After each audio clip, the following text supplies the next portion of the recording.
Thank you for taking the time to come and be part of TEDxSnoIsleLibraries 2020. All around our region and state, across the country, and around the globe, people just like you and me are hungry for ideas and information. We all want to know more. We want to imagine, and we want to understand. And TEDx events are organized to provide opportunities to connect us with ideas worth spreading. TEDx has lent Sno-Isle Libraries its name and approach, allowing us to independently organize this local TED-like event. Because at its core, your public library is all about providing you with ideas and information. And together with TEDx, we have worked to share some of these ideas with you. Now, the really hard work to make this happen has come from each featured speaker and all those who have worked with them behind the scenes. So we invite you to sit back and imagine you are sitting in the largest theater ever. You are appropriately social distance in this virtual space where other members of the audience are all choosing to be present. We are all expectant. We're ready to think deeply. And we are reimagining the quantum connections between ideas and realities. And now, on with the show.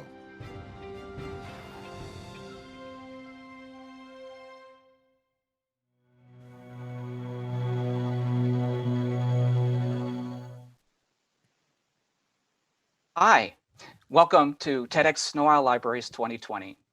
I'm your host, Phil Klein, and I'm here with Chris Coward, who is here to share with us his critical ideas about information and misinformation.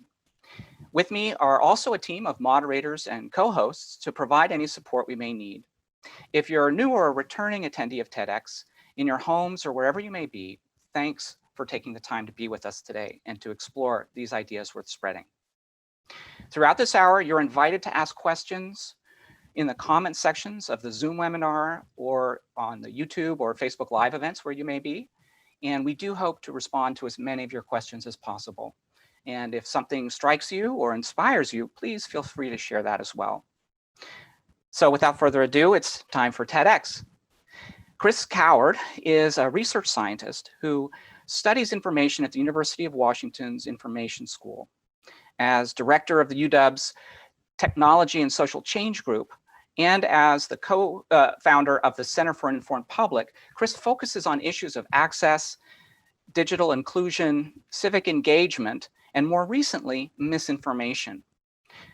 Chris, welcome, and thanks for being here. Thank you, Phil. I would love to hear, to get us started, a little bit about how you came to start focusing on misinformation and disinformation more recently. Thank you.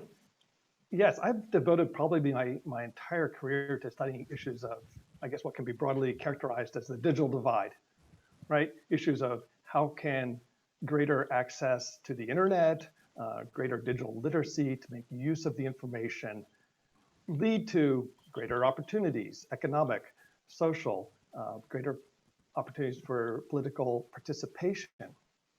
And most of my work has been in other parts of the world. I've done a lot of work in Africa, Southeast Asia, and also in the US, particularly with marginalized or other underserved populations that have historically been left out of being able to have access and the skills to use these technologies.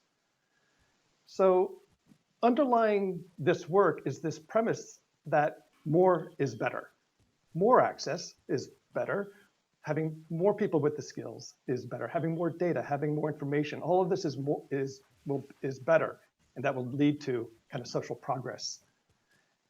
It was in 2014, I was working in Myanmar, formerly Burma, and had been under dictatorship for several decades. That country, almost overnight, liberalized its media environment, opened up the internet. I mean, before a SIM card cost, I think, $1,500, and it overnight, and quickly came down to $1.50. So here was for us researchers, it's a fascinating place to study what happens when a country goes from almost no access to information to this having access to so much. This was in the run-up to the country's first democratic election in a long time. And what we found was a lot of disinformation. Facebook, which was and is actually still is the internet to many people in Myanmar, was being used to spread falsehoods, to foment anger, to incite actual violence, particularly targeting the minority Muslim population. And so we saw the efforts of our partners there working to try to correct some of these things. And it was it was manual work, getting on Facebook and trying to counter some of these narratives. And I thought, well, this probably won't happen in America, or it will not become as dire of an issue in America. We have their education system was in shambles. They didn't have critical thinking skills like I presume we have here. So they just don't have that history of engagement with a wide array of information that we have in this country. Of course, 100% wrong. Misinformation has become, it's always been an issue, but it's become obviously a growing threat over recent years. And so that was my entry. And then fast forward to 2019, I had the opportunity to collaborate with a number of amazing scholars and faculty here at the University of Washington to set up a new center, the Center for an Informed Public, with funding from the Knight Foundation. We're one of 5 universities to get these awards. Now I have really it's a privilege to be able to spend full-time kind of professionally working on these issues of misinformation. Thank you. So really you had this tidal wave of information access in the explosion of the internet. And then that led to, in various countries, you mentioned Myanmar, and then also in the US, these threads of misinformation being key. And then now we're in this world where I think everybody is pretty aware that misinformation is a thing. And so you're working to address that. So thank you for that. Let's perhaps go ahead and turn to your talk, Unmasking Information. Mm-hmm. Hopefully unmasking information after we unmask misinformation. Right. Let's go ahead and roll the video.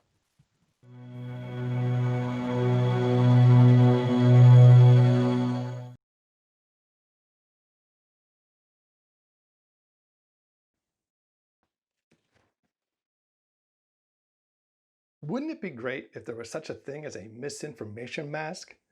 A mask that would protect us from being infected by false information and from spreading it to others unknowingly, just like we do to protect ourselves from COVID. The analogy is not a stretch. The first law of misinformation is we're all vulnerable. We're all vulnerable to believing and spreading false information. Unfortunately, unlike COVID, there is no mask to filter information, and nor can we expect a vaccine. Yes, we need to hold government and tech companies accountable, and that's another story. But we can't rely solely on the efforts of others to solve this problem.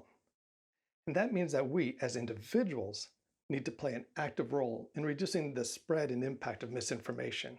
So the mask, we can forget about it. I'm a research scientist at the University of Washington Information School and co-founder of the Center for an Informed Public, a university-wide effort to study misinformation and strengthen democratic discourse. Let's start with something currently in the news, the killing of George Floyd and the anti-racism protests that have swept the country. This is an issue that hits close to home too. My daughter is Black, and there's been a lot of misinformation targeting the Black community. Now, sometimes people are simply misinformed, and this happens all the time, but especially at the outset of an event like this or COVID, when there's a vacuum of good information, creating a ripe environment for rumors to spread. I've had to gently correct family and friends who have come to me with false information about Seattle, where I live. Having these conversations can be a bit uncomfortable, but it's tolerable, and actually they're important. After all, we're all vulnerable, and that's how I approach these conversations. On the other end of the spectrum are conspiracies and extreme views. There are stories that the killing of George Floyd was staged, or that it was financed to trigger riots, or that he's not even dead. I don't have anybody in my network who believes these, but Common sense tells us if you have an issue like this, and one person's a believer of these conspiracies and then another one isn't, that conversation isn't going to go well. It's between these two ends of the spectrum that are the most problematic and challenging forms of misinformation: the half-truths, the plausible narratives, the believable stories that can and do change people's minds, sometimes leading them down a path to extremism. The individuals and organized groups that are behind these stories, they're doing so with the intent to deceive. This is what we call a disinformation campaign. Disinformation is the intentional spread of false information motivated by some political, social, financial, or other agenda. Let's take a look at an example. This tweet purports to belong to a national Antifa organization. The logo looks real, the account name looks real, the content very plausible. If you took this at face value, you'd think that this organization was behind the protests and working to bring chaos to white communities. In fact, this account was proven to belong to a white nationalist group, and using pretty straightforward tactics, they were able to get this message spread far and wide. And who could blame someone for believing that this was authentic? After all, we're all vulnerable. So what can we do about it? By now, nearly everyone knows what misinformation is. It's headline news. It's in people's social media feeds. But few people understand how misinformation works. And the main point of my talk is we all need to learn the basics. We need to develop an understanding of how individuals and organized groups use technology and exploit social media platforms to spread misinformation, like the tweet I just showed. We also need to develop some better information behaviors ourselves. One I like a lot is slow down. Pause before sharing something online. We'll talk more about that in a moment. Let's look at some examples. We're going to start with the eyes. Yes, they can deceive. Here are two close-ups of faces. Guess what? Only one of them is real. The other is computer generated. These photos are from an online quiz called Which Face is Real, created by my colleagues Jevin West and Carl Bergstrom to build awareness about the power of artificial intelligence. The technology to create these images is now easily accessible. One can generate thousands of these images and use them to, for instance, create fake social media accounts. In case you were wondering, the one on the left is computer generated. Let's look at another, more recent technology, deepfakes. Deepfakes are what you get when you combine artificial intelligence with machine learning to create audio and video of people saying and doing things they never did. Here's a clip. It's called An Event of Moon Disaster. It was created by MIT this year as an art and educational project.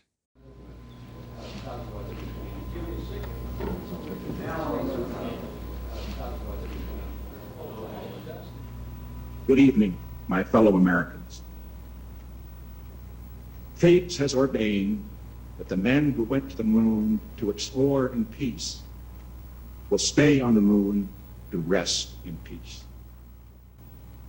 For every human being who looks up at the moon in the nights to come will know that there is some corner of another world that is forever mankind. Good night. Obviously, that speech never occurred. In case you need a history refresher, the moon landing was a success. Until now, this form of media manipulation has mostly targeted individuals or been used for entertainment purposes. However, we've also seen the emergence of deepfakes influencing politics and elections in other countries. Could deepfakes be a factor in America's upcoming presidential election?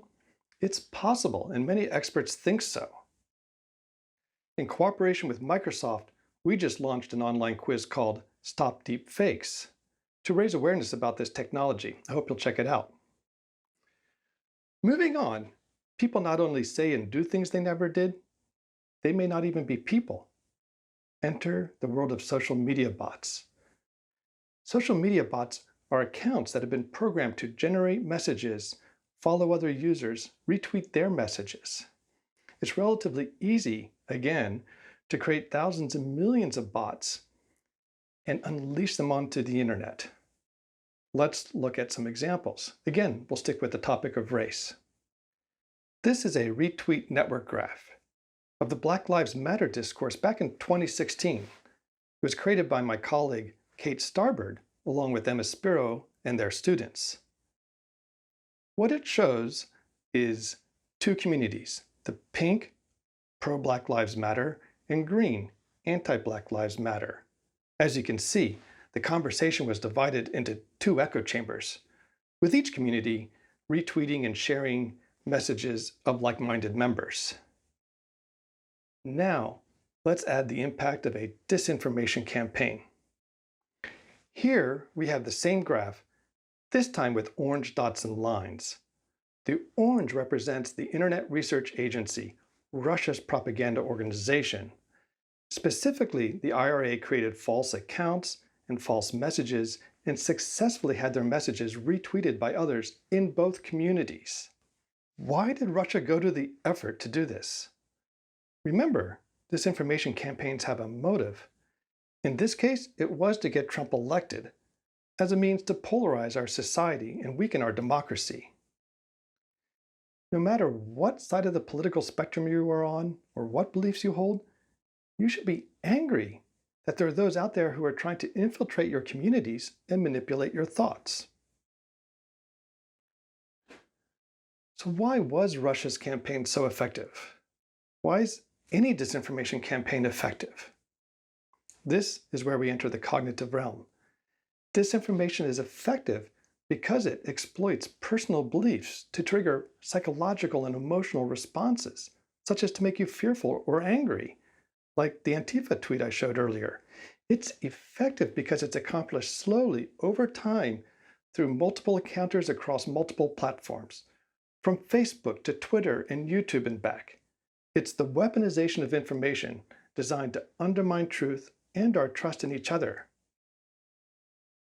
It's a big problem, and many people are working on it. Tech companies and social media platforms are working on detection technologies to remove harmful misinformation. Policy experts are working on legal remedies, mindful of our First Amendment rights. Journalists are working on how to tell these stories without adding fuel to the fire. And teachers and librarians are retooling their approaches to teaching information literacy. All of these efforts are important, and many organizations are working on it, including our center. But my message has been, this is not enough, and we have to play a role as well.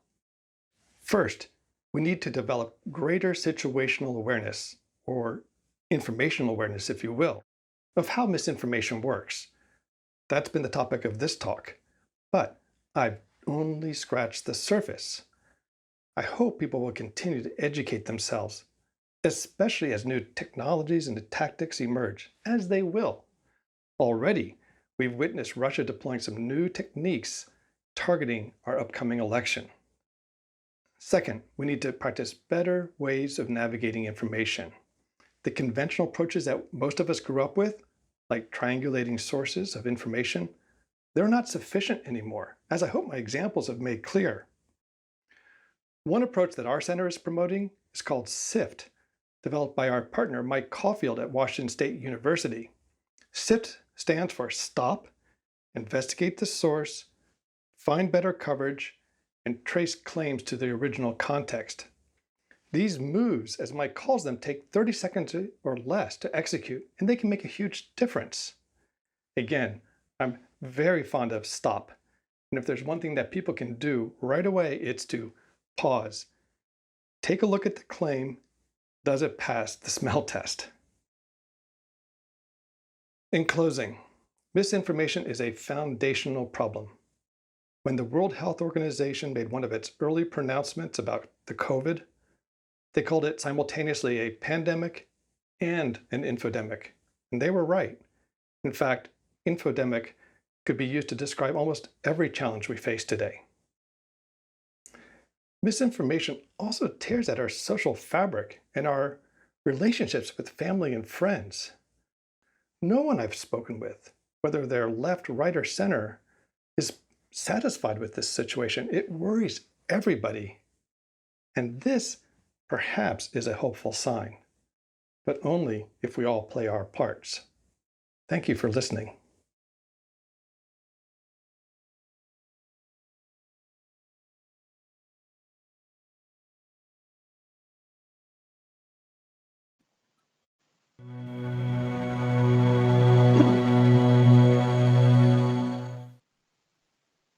Thank you, Chris.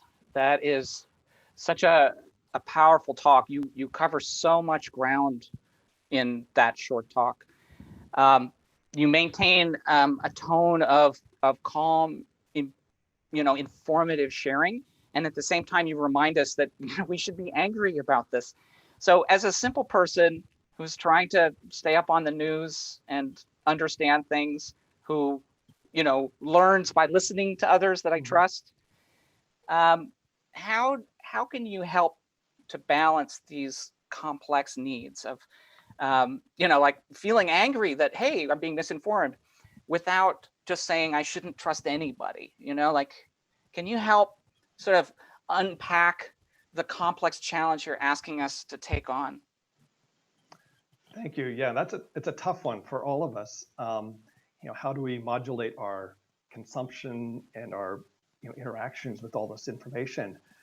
And I know people who have completely unplugged from social media, and I don't think that's the right approach. I think we can't. This is going to be using social media is going to be with us. It is the main form of communication and organizing and communicating. So I don't advocate unplugging. But we have to be aware that there are these other forces at play, and not quickly react to something, even that your friend shared, because maybe that friend got it from some other source and who got it from another source, and just because it came through a friend doesn't mean it's going to be accurate. So we're in a very much, it's a much more complex, much more fraught environment now. And my kind of point here is that I talked to a lot of people and say, yeah, the social media companies, they need to fix this, or government, they need to step in and fix this. And that's true, but I'm afraid that if people are pointing fingers, we're not going to really. I think we all have to become much more savvy in our use of information as well, and take personal responsibility. Just slow down, really, and sift through that information that we encounter. And I really want to see how we can do that. So many messages from our society are that everything is speeding up, right? Yep. Society is accelerating, social developments are happening faster than before. So what is it that allows someone in an infodemic environment to do that kind of slowing down? What supports that? It's hard. It's hard to slow down because we're all acting and reacting quickly in real time to events. And sometimes when you get a rumor about something, particularly in a natural disaster, it is important to spread that as fast as possible. Maybe you hear of food in a particular area or shelter. This happened, for example, after tsunamis and earthquakes. Even if it turns out later to be not true, it was important information to, in the moment, share. But we're like this is kind of a different situation where we're not talking about necessarily a life and death in the moment, but how is our democracy going to work? How are we going to converse around really important topics? And getting people to care, I think, is going to be so challenging, because if people don't care about the outcome, the implications of misinformation for everything from our relationships to being able to tackle problems. If they don't care, I think people will continue to behave as they are, just shooting and sharing, shooting information around. I'm sorry, I better be clear here. So I think getting people to care, and I think part of my message was, if you know that you're also being the victim and you're being used as a conduit, you're being manipulated. We're all being manipulated. that people might start to care more and then may start to like do things such as pause and be a little bit more careful in how they share information. Yes, perhaps we care because we love.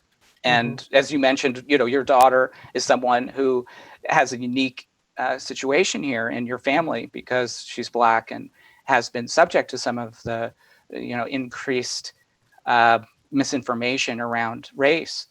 So perhaps we can use some of the care that we have in our lives to slow down and pause in our information consumption and how we share things out as well. Can you say more about how the infodemic may have been shifting in the last few months, and particularly as we are moving forward in the next few months? I think I think all of this will get worse before it gets better. I think we're going to see new tactics, new things emerge. I think one of the things that may happen in this upcoming election, we've had some discussions recently, is, and this has to do with deep fakes.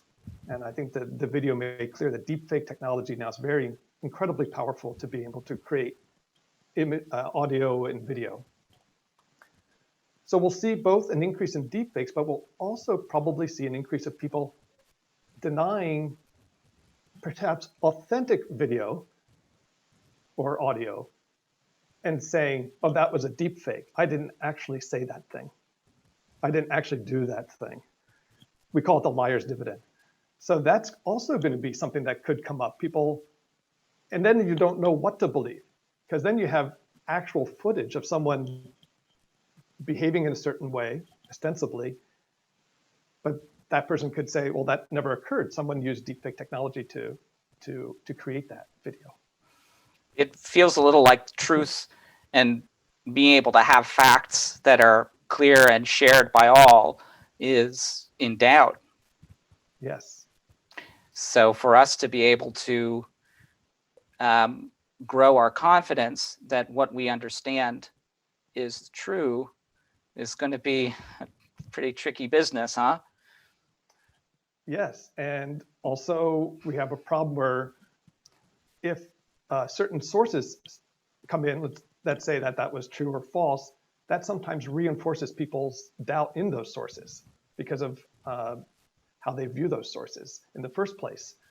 So things such as fact checking, while important, can actually have a reverse impact or an adverse impact that we didn't even hope for, because you're actually then, oh, there must be someone trying to hide the truth back there. So that's also a problem. So there's multiple layers to this problem. It can be depressing, but it's that's what we work on. All right. Well, more than depressing, it's complex. And I think we've taken the pieces and tried to spread them out, and maybe we can start to put them back together. It does feel like we navigate the world with incomplete information in our lives. Future is always uncertain, always has been, always will be. And so how we navigate our informational world is part of that. Can you walk us through an example of how someone might sift through a piece of information? So, sure. I've had to do this myself when I've had people like earlier on when Seattle was considering a lockdown because of COVID. A family member shared with me, "Oh, I hear that the police are going to be, here's this information that the police are going to be instituting martial law." And this came from a person who was very trustworthy, and yet I looked at that and I said, well, that doesn't sound right. And so I tried to find the source. I didn't look at where it came from. I was able to again trace it to where that information came from, and pretty quickly was able to figure out, it wasn't martial law, it's just an exaggeration. It came from maybe not even an intentional campaign to deceive, but it was just an exaggerated misinformation, so to speak. So it's not hard to have these, and it's also not hard, as I mentioned in the talk, to come back to those conversations with the people and say, I can see where you got this from. It turns out not to be the case, and you just move on.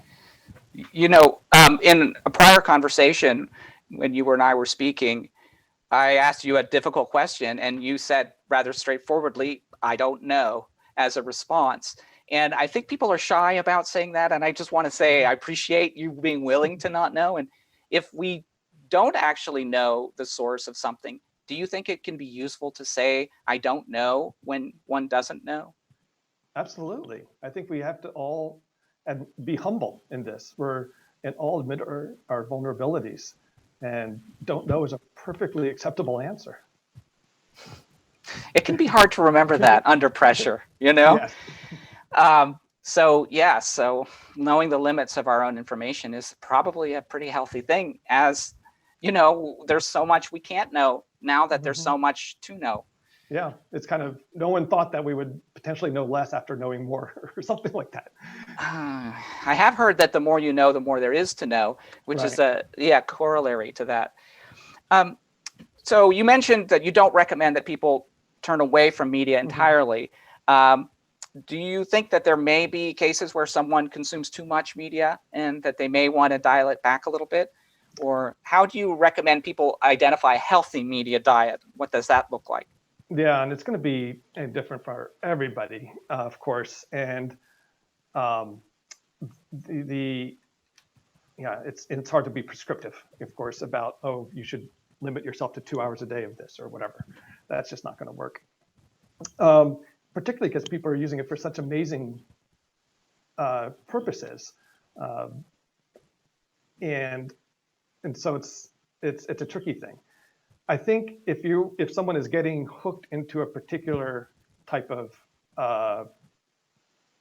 belief system or set of ideas, and they're not looking at like how it's being criticized, the other side of those things, it's going to be that's the challenge. So I was just listening to I should have put the podcast called Down the Rabbit Hole, or The Rabbit Hole. And they're talking with someone who was a very firm believer of the QAnon. And she was a really thoughtful person, but she also came out of it after several months in that. And one can completely identify with her or sympathize. I mean, there's lots of, this is where I think this middle ground of misinformation is so problematic. There's all of those, a lot of conspiracies or a lot of just alternative views. We don't want to necessarily call them all conspiracies. There's lots of truths in those. There's lots of, they may be taken out of context, or they may be attributed to some other force that might not be true. But if you look at some of the underlying concerns that motivated those theories or those beliefs, such that there's, in this case, that there are very powerful people who are working to keep us in poverty, disenfranchise us, and everything. Yes, a lot of people, myself included, believe that in many of those pieces. So it is complex, and it's multifaceted and all those things. And we have to empathize with people. Our polarized way of dealing with this is not going to work. You can't say this is wrong, this is right. That's not how life is. Right. We can empathize with their concerns without drawing the same conclusions from the limited information they may be drawing from. Exactly. But to relate to them on the basis of that shared experience. Exactly. I want to turn to some of our questions from our audience. We had someone from Zoom asking to repeat what SIFT stands for.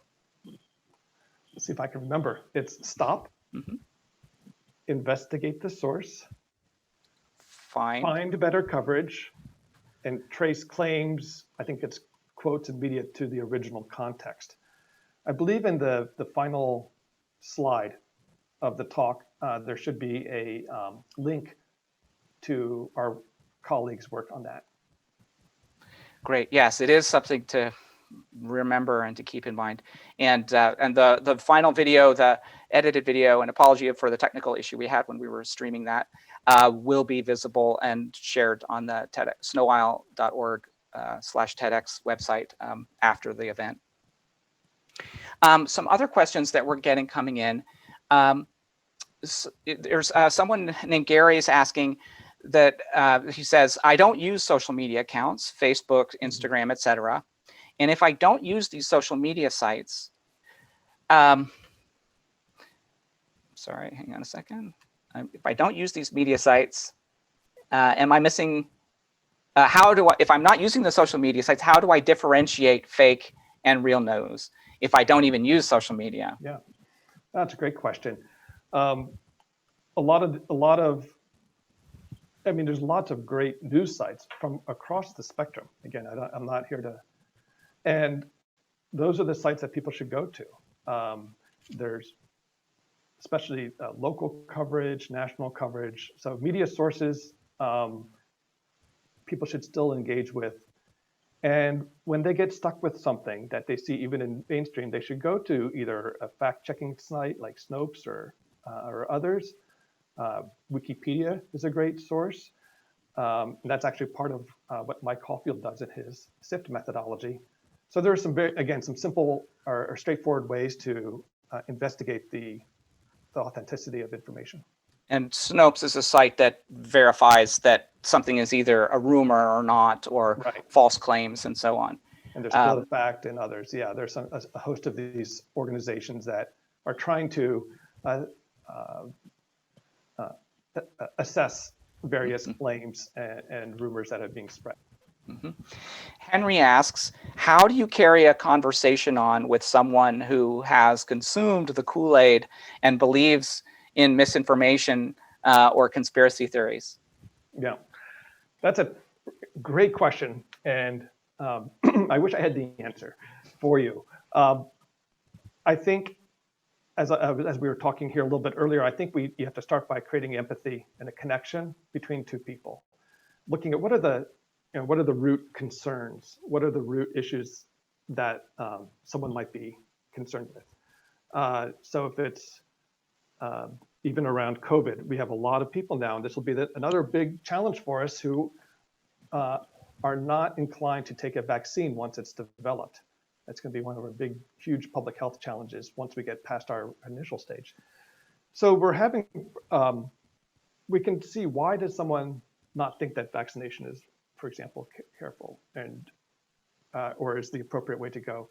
And you have to empathize with where they're getting their sources or how their beliefs get, and it has to be calm. It has to be done in a way that shows that you care for that other person. I think that's like as we were talking about earlier, care is such an important word in all of this.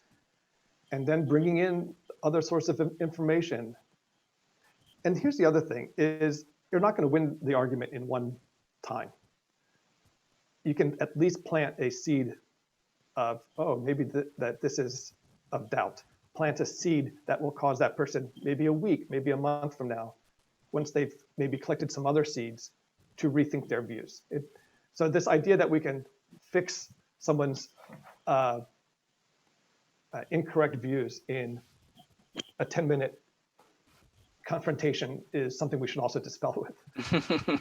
Yes, not be overambitious in that sense. Kate Bracey, who spoke about civility and how to have a civil conversation, talks about, first we stop and take a breath, and then we remember what our real job in that interaction is, and then we focus on what is that job. So if it's somebody who we disagree with, are we working with them, or are we trying to have a healthy relationship with them, and stay focused on that rather than being distracted by what you disagree about. There are ways to kind of find that common ground of care that underlies a lot of the disagreement we may have with people, but to find a place where we can care together towards a better understanding. But it takes that calmness, right? Like where you can be curious about, well, do I maybe want to change what I think based on what I hear? Yeah. I can't do that if I'm in a fight or flight mode. Right. So what turns on the listening? So one question we had was a clarification on the Nixon video. And the comment was that it looked like it was just the alternative video that was made in case the mission went sideways. The question was, how was it, what was fake about it, or how was it used in a fake context? Could you elaborate on that a little bit? Yeah, so the and I encourage people to go to the website. I believe it's moondisaster.org. Again, I think I'm sorry if I misinformed. The links are at the end. MIT created this, as I mentioned, as both a kind of art and educational project. But they took clips, obviously real clips of him speaking, and they had and they were able to, with artificial intelligence and machine learning, were able to create a different audio. They just did, so that was not a archived video that he had recorded just in case the moon landing had not gone well. This was created this year with these technologies to create an alternative reality. You must feel like the question. Yeah, well, you must feel like you're walking in a minefield to try and teach people about this and give examples of disinformation that don't actually disinform. Because you kind of have to have the decoder ring like stamped large, in the screen. Otherwise, you'll be just propagating that bad information. There's quite of a Pandora's box quality to a lot of this work. Kudos to you for kind of keeping clear when you have to do that. Another question, several people have asked, who checks the fact checkers, right? How do we know you have a trustworthy source? Any thoughts about that? Some people have said maybe things on Snopes are not true. Yeah. This is a hard question. I mean, some people are going to have a kind of will just at the outset be distrustful of what we would consider more of these mainstream or organizations that have been around for a long time. Because people lying or exaggerating, which is what it really started off, which was a lot of what it started off as, have been pulling a useful service to so many people who want to say, okay, this candidate claimed this, is that true or not? And they can, rate the responses that they gave. And now it's entered into everything's becoming politicized, and everything now is saying, well, we can't believe it because it must be ideologically biased. And in my mind, there are some very reputable fact-checking organizations, but that's my belief. So we can just basically use our predilection, if you will, to believe, to try and believe better and find more and more accurate sources as we go along. And that's part of the SIFT is if you try to find some of the original sources, whether it's a public health department or whatever it might be, that's always the best. And if you can get back to an original source. Can you tell us a little bit about what else you're working on? So I've been interested in, obviously, this question of misinformation, but particularly in a community context. How can we, not just online, but how can we, in our communities, address these issues? And that has to get with the caring and having that civil discussions. I'm doing a lot of work with public libraries as places that have always historically brought people together to have talks and events around various topics that bring people together from different points of view in a community. So we're working very closely with library systems to consider what types of programs can be created that would embed learning around misinformation within it. I'm also, as part of that, I'm working on one program. It's called an escape room, escape from misinformation, if you will. So for viewers who are not familiar with escape rooms, they are places that are in many cities now across the world. You usually go into a room, physical room, with maybe 4 to 10 people, and you have about an hour to solve a series of puzzles. And they're on all sorts of themes. We are trying to develop we're developing a escape room where people will go in, but they'll be confronted with all sorts of different manipulated videos and social media bots, all sorts of other kind of trickery, and have to solve puzzles in the course of an hour to get, to solve the ultimate puzzle challenge. Our hope is that by having this in a somewhat obviously gamified environment, it will not be political. It will be a kind of a fictional theme. I'm not going to give it away, but we've been working with some great collaborators at Puzzle Break in Seattle, which is the kind of the first escape room in the U.S. And with students and other faculty. And our hope is that that people will have an experience, and that they will talk about that experience afterwards, about what it was like to be confronted with all this different misinformation, and hopefully, and we'll see. And as a researcher, we're really excited to see, how does this work? How do people take in this experience, and do their behaviors change, as a result of this? Fascinating. So in a way, you're having us build the muscle, a muscle, perhaps even a sort of a citizen detective muscle and mindset, so that we can detect clues more readily and more actively, and start building that capacity into our everyday media consumption. And it's, in a way, it's sort of like how to be less gullible. Right. Fantastic. So can you give us any sort of sneak peek into a kind of clue that people might see, or like one of the stages that someone might go through if they want to learn to, I don't know, one little clue, even if it's just a tiny one? Well, for all these things, for many of these things, I should say, there are ways to find out. So there is ways to find out if a social media, if an account is real or not. You can look at, when was it created? How many followers? How many tweets are they doing per day? If it's like 100 or 1,000, you're pretty well.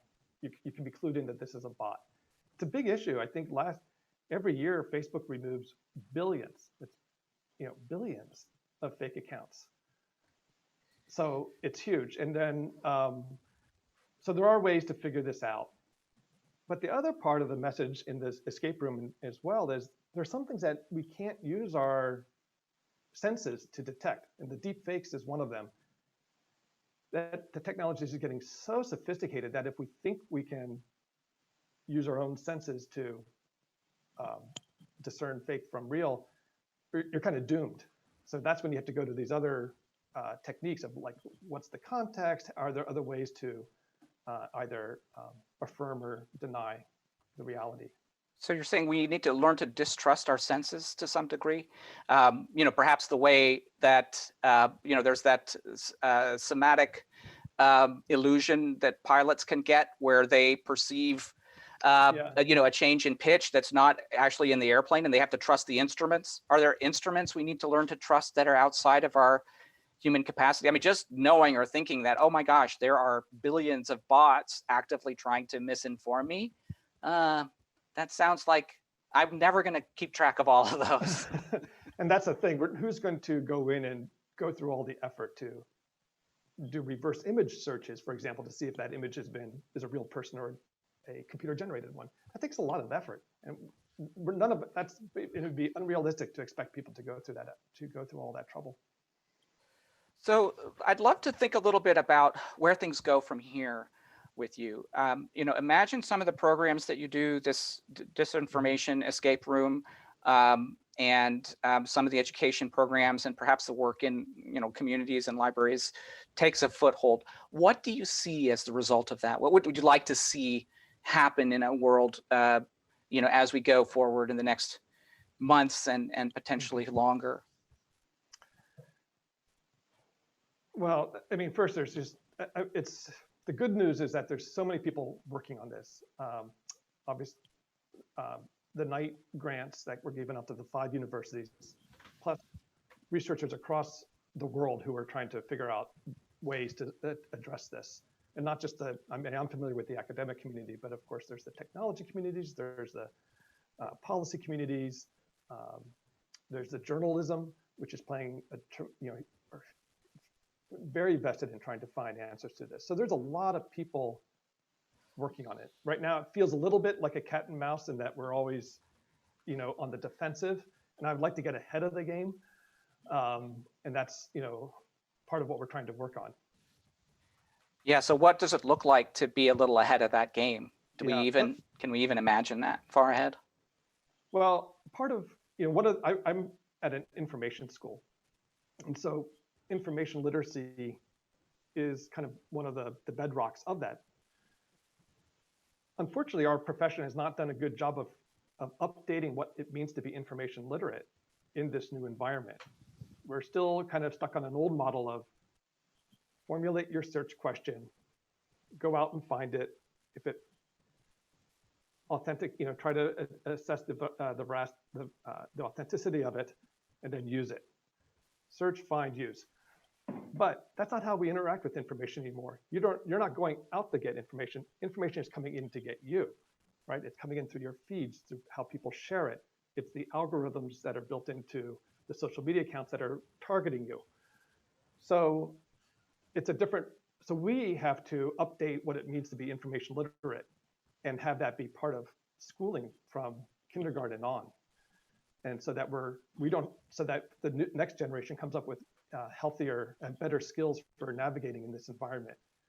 I don't know what all that looks like yet, but that's going to be an outcome, hopefully, is that we're all just much more equipped, that this is part of the game, that if you're in this environment, you're going to be faced with this, just like we encounter risks in every other aspects of our lives. Yes, it's a sobering thought of all of these difficulties that are with us and will be ahead of us, but you still hold a sense that we can create an information literate, future-proofed, to the degree we can. Yeah. Right, for young people, so that they can have a healthy attitude towards information that will be, pushed at them, pushed out into their lives. Partly it's going to be ongoing, because this is not a static dynamic. This is not a static phenomenon. It's changing all the times with new technologies, new techniques coming about. But if we're in that mode of continuous learning, and we can get ahead of it. The other part is, I think we have to fix or address how we interact in our communities and our civic interactions, and having places, public places, civic spaces that we come into contact with other people, like public libraries, but parks and streets and other forms of our social infrastructure. That if we can build greater empathy, I go back to that word again. You see the other. Doesn't mean you have to be buddies with everybody, but we understand that we're all part of a community together. That, I might be believing something about you that actually, when I talk to you, you dispelled that stereotype. So I think having those civic spaces and the conversations and having kind of civic responses are going to be one antidote or one response to something that seems so overwhelming, because it's we're only dealing with at a macro and global level. So my question is, how can we deal with it at a regional level and neighborhood level?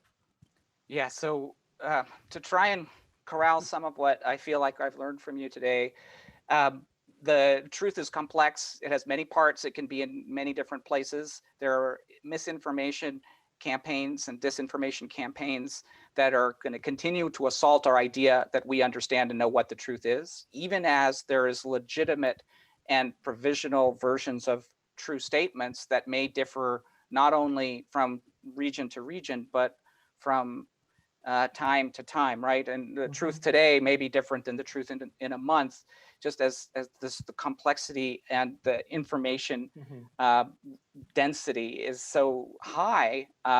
We have to learn to swim in information and yet still see it the way fish can't see water, it seems. Yeah, and I think if we get away from also this kind of dichotomy of there's truth and falsehood, that's also going to be important. That I think we try too hard to have things be one or the other, black and white. And there's a lot of gray. There's a lot of very valid, that's what makes them, this country great, is the diversity of views, and everybody can have an opinion. But things have broken down, and we need to fix that. Mhm. There are a couple more questions that I want to ask from the audience. One is that is there a means for a state or local jurisdiction to combat who should be considered reliable and local versus a bad actor who's seeking to divide people, right? So if you're in a position with some community authority, how do you ensure that that creates credibility? I'm not sure if I understand fully the question, but is it about if there's an outside Yes. So actor? Yeah. how does the state combat who should be considered reliable and with local information versus a bad actor who is not informed locally? I think it's difficult on both ends because the nature of the fact may be in question, and the intention of the communicator may be in question, and you can't necessarily sort the two out. Sounds like it's a practice that will need to be developed from wherever you're at. Right, and then again, kind of harkening back to the public libraries, but also public local journalism in local where there still exists healthy local journalism. Those can be great, I think, allies in that, and they're the ones that are positioned to, particularly as it impacts the local, to be able to look at, oh, these types of information are coming from inside or outside, and here are the different interpretations. Right, and tracing back to the source, the T in SIFT would be doing that tracing to the local source. Right. Yeah. The last question is on, well, it's not really a question, a little bit of a comment that from Zoom. The greatest victim in this assault on truth has been science, according to this person. That's despite the fact that scientific studies are vetted by respected researchers. Do you have any thoughts on how we can get people to restore their faith in science? I think it's a hard one as well. And my colleague, Jeff West, that's his specialty. And he has a class called Calling BS. I'll use the sanitized version of that title. And there's a Twitter account, but part of it is also they call out when scientists have misrepresented information as well. Scientists have to be aware that they're also vulnerable. Now we have a very rigorous peer review process that is supposed to prevent, is supposed to keep, prevent errors of that sort. But in a rush now to get information out quickly and not wait for however months or sometimes years it takes for something to get published, which is also important because if we're dealing with things in real time, we want to get research out in as quickly as possible. There's a tension there, but that means not all of it has gone through a rigorous peer review. Nonetheless, the assault on science has been, to go back to the question a bit, the assault on science has been going on for many, a few decades now. And it's now been, I think, supercharged by some of, and enabled through the types of tools we have to spread disinformation. So it's a very challenging proposition. We need to restore faith in science. We need to restore faith in quality journalism. We need to restore faith in kind of very credible sources of information, and it's a lot to do. It's a lot to do. Yeah. So, do you have any last thoughts or closing call to action for us as we're about to wrap up? Yeah. Well, I think it's mostly what I said in the talk itself, which is take some ownership of this. Learn not only there's not just what type of misinformation is going about, but learn about how these groups are spreading it. And I think that through that you'll build up your own antibodies, your own kind of healthy skepticism. I don't want people to become skeptics of everything, but we all should be healthy skeptics. And engage with people. Keep engaging with people in your communities, online as well as offline. And be part of the solution and of having, healthy and really respectful and caring conversations with people. Well, thank you. Thank you again, Chris. Really appreciate all the time and energy and care you've put into this work and into sharing it with us. We will be continuing our TEDx Sno-Isle Libraries events in the following days. Tomorrow we have Erica Steele and we will have additional forthcoming events. We hope to see you at our upcoming events as well. So thank you so much. And I'm your host, Phil Klein. And thanks again, Chris. Have a Thank great you. rest of your day. Happy information participation. TEDxSnoIsleLibraries 2020 has been made possible through the generous support of corporate and community-based organizations who believe in the power of ideas and information. We'd like to thank these organizations for partnering with us. Coastal Community Bank, serving the financial needs of customers throughout Western Washington. Coastal Community Bank, where community is not just their middle name, it's how they do business. Community Transit of Snohomish County, providing public transportation alternatives and solutions which help people get from where they are to where they want to be. Overdrive, always innovating to help libraries transform by providing digital content such as ebooks, audiobooks, magazines, and video for public libraries. Washington Energy Services, providing heating, cooling, and other service solutions to help Puget Sound residents save energy and live better.